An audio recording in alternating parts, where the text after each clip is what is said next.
மேற்கு வங்காளத்தைச் சேர்ந்த பெண் ஒருவர் மகளின் கல்வி மற்றும் திருமணத்திற்கு போதிய பணமில்லை என்று கூறி அவரது கணவர் சிறுநீரகத்தை ரூபாய் 10 லட்சத்திற்கு விற்றுள்ளார். என்னடி சொல்ற? நீ என்ன சொல்ற?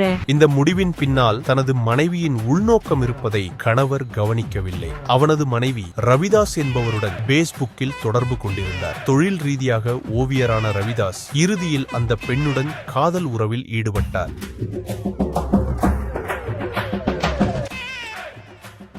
கணவர் தனது சிறுநீரகத்தை ரூ 10 லட்சத்திற்கு விற்று அந்த பணத்தை எடுத்துட்டு காதலனோட ஓடிவிட்டார். இந்த ஊர்ல எல்லாமே கேவலமானவனு சார், ஒருத்த கூட நல்லவன் கிடையாது. இதையடுத்து கணவர் போலீசில் புகார் அளித்தார். நாங்க 2 பேரும் லவ்வர்ஸ்.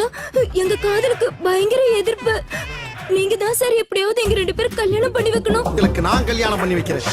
முதல் புருஷன் உயிரோடு இருக்கும்போது எப்படி 2 பேரும் கல்யாணம் பண்ணி வைப்பீங்க? தினமும் இது மாதிரி கலக்கலான அப்டேட்ஸ்களுக்காக நம்ம சேனலை ஃபாலோ பண்ணிடுங்க.